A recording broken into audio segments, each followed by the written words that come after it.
Welcome to Eerie Bites of History, your daily serving of strange bites of the past. Today we have the world's first punishment for drinking and driving, a scandal that rocked television, and a queen struck down, all of which happened on September 10th.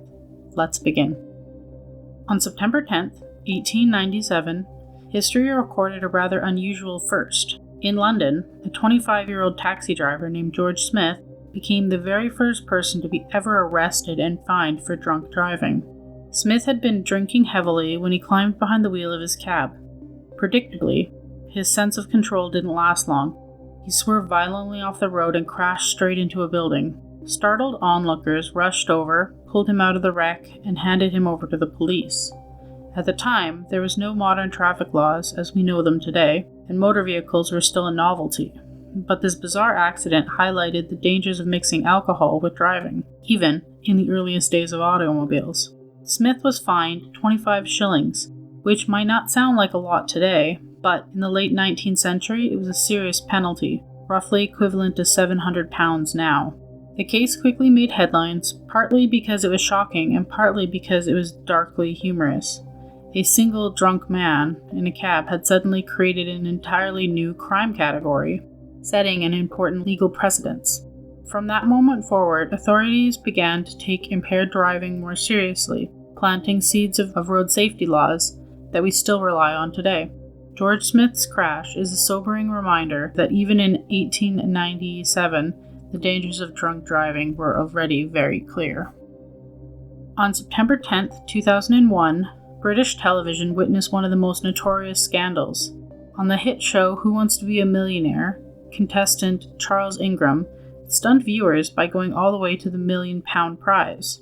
But behind his apparent brilliance was something suspicious was unfolding. Ingram, a former British Army major, nervously weighed each multiple-choice question. Subtle coughs could be heard from the studio audience. These weren't random noises. They came from his wife, Diana, and an accomplice, Tequin Whittick, who were both seated nearby. The pattern was simple. A cough would signal the correct answer. To those watching live, nothing seemed amiss, but producers reviewing the tape noted the odd timing of the coughs, and their investigation unraveled the scheme. Ingram's victory was quickly turned into infamy. The trio was taken to court, found guilty of deception, and fined heavily. The prize money, of course, was never paid out, and the scandal fascinated the public, not just because it exposed a clever, if clumsy, form of cheating, but because it tarnished the integrity of one of Britain's most beloved game shows. The drama even inspired books, documentaries, and a stage play. Charles Ingram may not have kept the £1 million, but he secured something else, a permanent place in television history as the coughing major. On September 10th, 1898, tragedy struck the glittering world of European royalty. Empress Elisabeth of Austria, better known as Sisi, was in Switzerland traveling quietly under the false name to avoid attention her beauty and fame often attracted.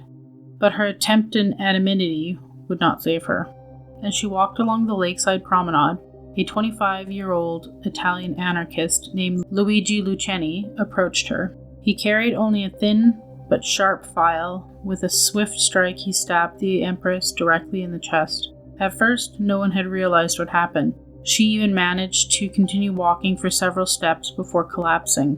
Only later was it discovered that the wound had pierced her heart. Despite frantic attempts to revive her, she died within an hour. Sisi had always been a figure of mystery. She was admired for her beauty, but also known for her melancholy, her restless travels, and her dislike of rigid protocols of court life. To her admirers, her sudden death felt like a cruel conclusion to a life already haunted by sadness and tragedy, including the earlier suicide of her only son, Crown Prince Rudolph. The assassination shocked Europe, that a reigning empress could be cut down in broad daylight by a lone man. With a simple file revealed the fragility of monarchs in a changing, violent age. Like your history snack-sized?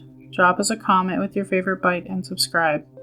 Join us daily for your eerie dose of the past.